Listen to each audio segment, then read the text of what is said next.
Good afternoon, everybody. Uneducated Economist here. Thought I'd talk a little bit about housing today. Now, I like to give you guys a lumber update every weekend, and I really don't have any new things to talk about, except for the OSB market. Apparently, there is a shortage in the resin that they use to manufacture a lot of the OSB out there.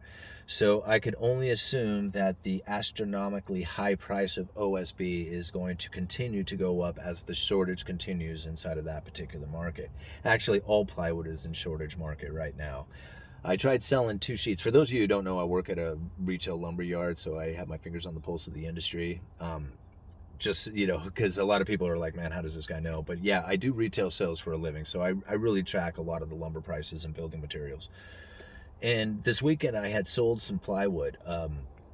Earlier today, actually, I had sold. He came in asking for 2 sheets of half-inch CDX, and when I told him the price, he was like, "Whoa." And just to kind of let you guys know, typically half-inch CDX would sell for around $20 a sheet. Anywhere from 18 to 22 would be pretty typical. Right now, we're selling it for $49.88 a sheet. Half-inch CDX is a 4x8 sheet of plywood. They use it to skin the building of a new construction before all the doors, windows, siding, and stuff like that goes in. And an alternative to that is OSB. It's chips that they glue together and make into this half-inch 4x8 sheet good.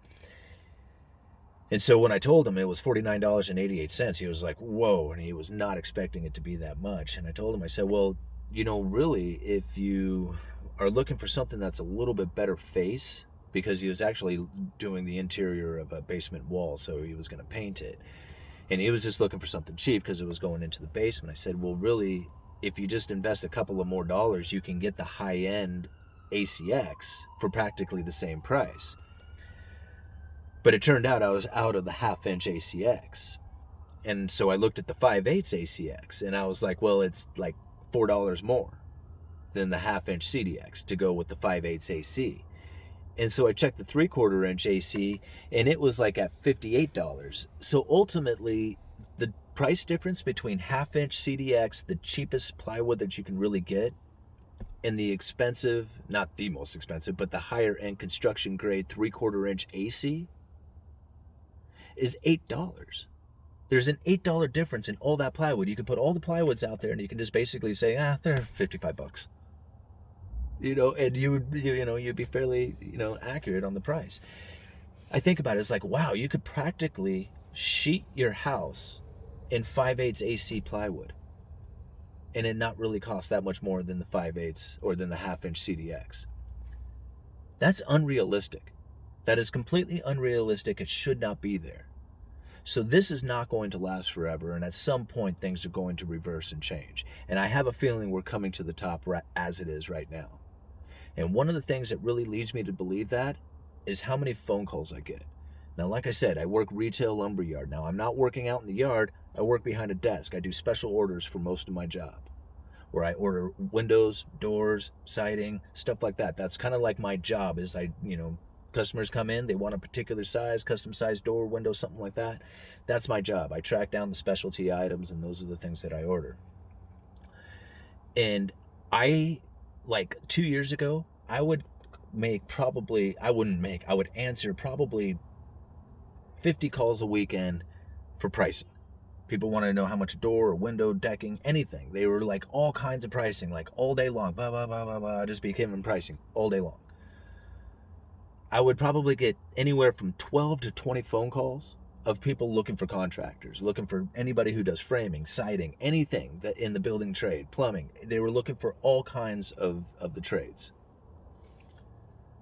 Today, I'm listening to the phone, and I'm watching the counter and customer count coming in, and the retail is dead. Phone calls are almost none. I counted before I took lunch. I answered 2 phone calls, and I heard the phone ring 6 times. That's pretty bad. Normally, it would ring 6 times in like 15 minutes. I mean, it would go off the hook all the time. Right now, nothing. It's quiet. Now, there's a lot to be said for what's going on right now, considering the timing, right? Here we are. We're just now at the very, very start of the building season. This is where it begins. Typically, right now is not a time that you would see a lot of business.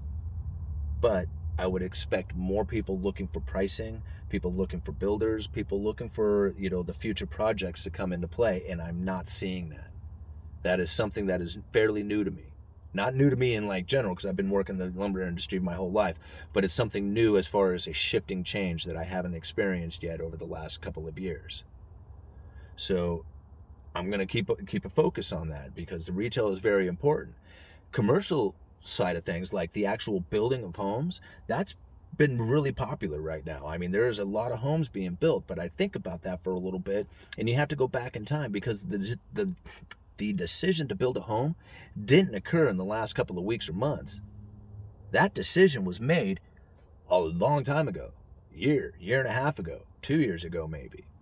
And then once you start that process, you don't back out. You don't get like, 3/4 of the way into it and say, man, this is getting expensive lumber. I can't do this. No, never mind. No, you're committed. Once you start the path, you are committed and you are not going to back out of it. I mean, I guess you could sell out, whatever part of the project you're into and just try and, cut your losses or maybe even get a profit off of it if you do it right. But once that project is started, it is committed. It has to be completed. It has to go forward.